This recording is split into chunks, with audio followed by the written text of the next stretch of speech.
안녕하세요. 클릭 세상 속으로 박성우입니다. 남한 인터넷에서 많은 관심을 받은 이야기를 쉽게 풀어서 전해드립니다. 전 세계에서 한국 사람들이 가장 많이 먹는 음식은 무엇일까요? 바로 매콤한 국물과 쫄깃한 면발로 서민들의 사랑을 받아온 라면입니다. 한 통계에 따르면요, 한국 사람은 1년에 무려 76개 라면을 먹는다고 하는데요. 그런데 소비량 세계 1위, 국민 간식으로까지 불리던 라면의 위상이 이제 예전하고 같지가 않습니다. 시중에 판매되는 제품 종류만도 수백 개에 이를 만큼 유별났던 라면 사랑이 주춤해진 이유는 무엇일까요?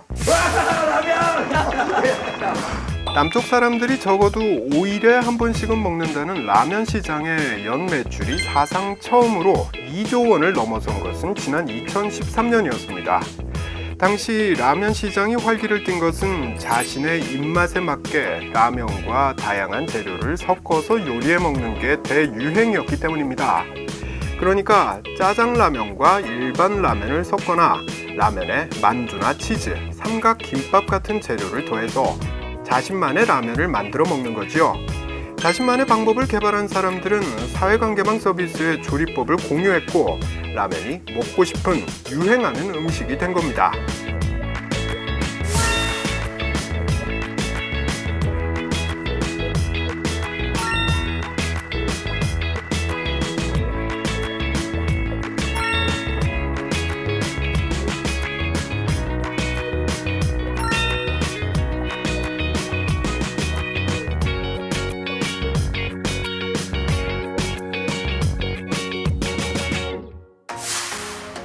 그러나 정점을 찍은 라면 매출은 곧바로 하락했고 업계에서는 최고치를 찍었다, 더 이상 성장하기 힘들다, 이런 위기론까지 나왔습니다. 하지만 짜왕, 진짬뽕 같은 중화풍의 고급 라면들이 인기를 얻으면서 라면은 다시 승승장구했습니다. 특히 1인 가구가 늘었기 때문이다, 이런 해석도 더해졌습니다. 그런데 예상과 달리 지난 2017년 갑자기 매출 2조 원이 무너졌습니다. 1인 가구는 점점 늘기만 하는데 라면은 왜 덜 팔렸을까요? 가장 큰 이유는 인기 상품이 없었다는 겁니다. 시장이 커질 때는 짜장이나 짬뽕 라면처럼 이른바 대박 상품이 있었는데 소비자들의 관심을 끄는 신제품이 요즘 들어서는 뜸해진 겁니다. 두 번째 이유는 가격입니다. 라면이 국민 간식 소리를 듣는 데는 한 개 1,000원이 안 드는 부담 없는 가격도 한몫했는데 요즘 웬만한 신제품은 이른바 프리미엄, 즉 고급이라는 이름이 붙어서 1,500원이 넘습니다. 주 원료인 밀가루나 팜유 가격이 내려가도 비싼 재료를 넣었다면서 값을 올리는 꼼수에 소비자들 시선이 고울 리가 없습니다. 반면 라면 대신에 눈길을 끄는 대체제는 앞다퉈서 나오고 있습니다. 대표적인 게 가정 간편식인데요. 즉석 밥부터 곰탕, 설렁탕 같은 각종 국과 찌개, 덮밥과 조림까지 거의 모든 음식이 가정식으로 출시될 만큼 종류도 다양하고요. 뜨거운 물만 붓거나 간편하게 끓이기만 하면 바로 먹을 수 있을 정도로 간편합니다. 이런 가정 간편식의 시장 규모는 2017년 3조 원을 돌파한 것으로 추산돼 이미 라면 시장을 가뿐히 넘어섰습니다.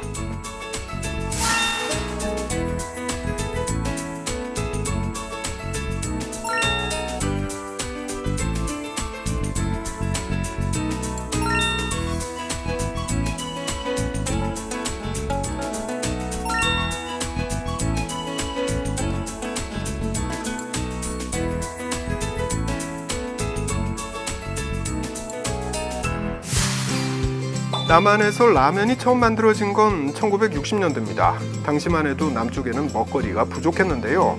한 식품회사 사장이 저렴하면서도 배부른 식사 대용품을 고민하다가 일본의 라면 제조 기술과 기계를 도입해서 생산하기 시작했습니다.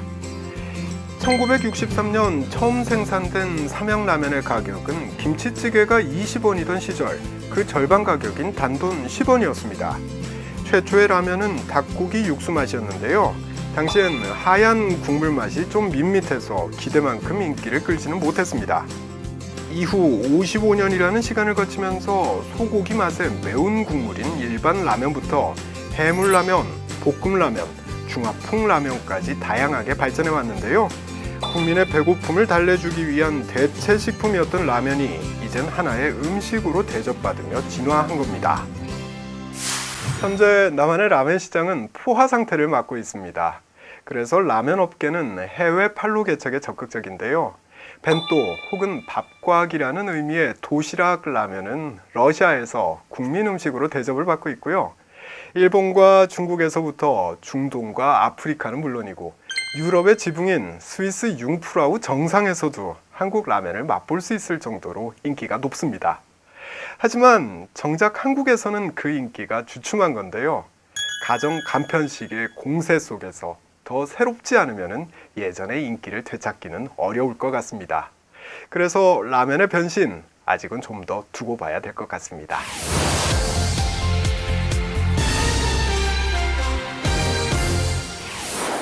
남한을 찾은 외국인 관광객들은 식당에서 음식을 주문하면 누구나 새로운 경험을 하게 된다는데요. 먼저 주문하지도 않은 반찬이라는 게 나오는데 한번 놀라게 되고요. 또 이게 공짜라는데 다시 한번 놀라는 겁니다. 이렇게 남쪽에서는 반찬이 가짓수도 많고요. 또 풍족하게 나오는 식당이 인심 좋은 곳으로 평가받기도 하는데요. 그런데 이 반찬 때문에 문제가 생기기도 합니다. 그 문제는 무엇일까요? 6,000원짜리 백반 하나를 시켜도 식당에 따라 차이는 있지만 밥과 국 그리고 생선구이를 비롯한 5가지 내외 반찬이 차려집니다. 반찬이 부족할 경우에는 몇 번이고 달라는 대로 주는 게 기본이죠. 그런데요, 식당에서 제공되는 반찬을 다 먹고 나오는 경우는 드뭅니다. 오히려 너무 많아서 남기기가 일쑤인데요. 낭비되는 음식을 줄이기 위해서 일부 식당에서는 반찬을 먹을 만큼 덜어 먹도록 하기도 하고요. 욕심을 부려서 많이 덜어놓고 남기면 벌금을 받기도 하지만 여전히 남기는 음식이 많습니다. 문제는 손님상에 올랐다가 남긴 음식은 모두 폐기해야 한다는 겁니다. 때문에 음식물 처리 비용이 어마어마한데요. 이로 인한 경제적인 손실만도 연간 20조 원 이상이라고 하니까 막대한 돈이 줄줄 새고 있는 거죠. 손님들이 먹다 남긴 반찬을 슬쩍 다시 내놓는 일부 얌체 식당들도 문제입니다. 식당 입장에서는 버리기는 아깝고 또 비용을 줄여보겠다는 생각으로 재활용을 하는 경우가 생기는 건데요. 음식을 개인 접시에 따로 덜어서 먹는 문화가 보편적이지 않은 남한에서 남은 반찬을 재활용한다면 이건 식중독 등에 감염될 위험을 높이게 됩니다. 그래서 남한에서는 남은 음식 재사용을 법으로 엄격하게 금지하고 있습니다. 적발되기라도 하면 영업 정지는 물론이고요. 3년 이하의 징역 또는 3천만 원 이하의 벌금 등에 처해지게 됩니다. 그럼에도 한 설문조사에 따르면 응답자의 10명 중에 8명은 음식이나 반찬을 재사용하는 식당이 알게 모르게 많을 거라고 답했습니다. 손님들의 불신이 이렇게 높다 보니 우리 식당은 남은 음식 재활용을 안 합니다. 이런 안내문을 걸어두고 손님을 안심시키는 식당도 많습니다.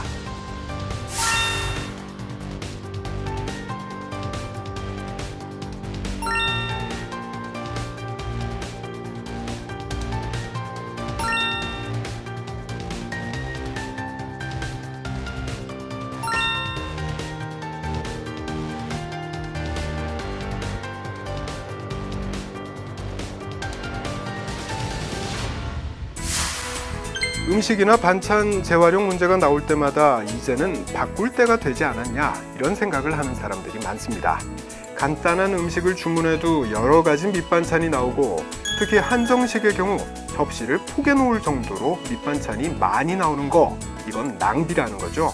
아예 밑반찬을 없애라는 주장도 제기합니다.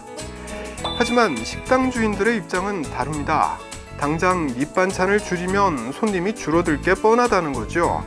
또 한국 정서상 밑반찬을 없애면 이 식당은 야박하다 이런 인식을 하게 된다는 게 사람들의 일반적인 생각입니다.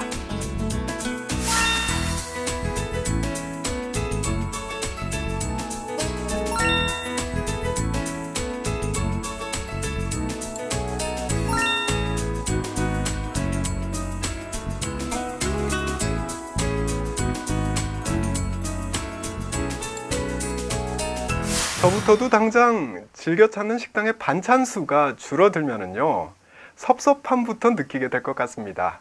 그래서 이게 하루아침에 해결될 문제는 아닌 것 같다는 생각을 하게 되는데요. 하지만 버려지는 음식을 줄여야 한다는 게 사람들의 공통된 인식인 만큼 더 늦기 전에 먹는 사람도 파는 사람도 낭비 없는 음식 문화를 함께 만들어야 하지 않을까 싶습니다. 지금까지 박성호였습니다. 다음 시간에 다시 뵙겠습니다.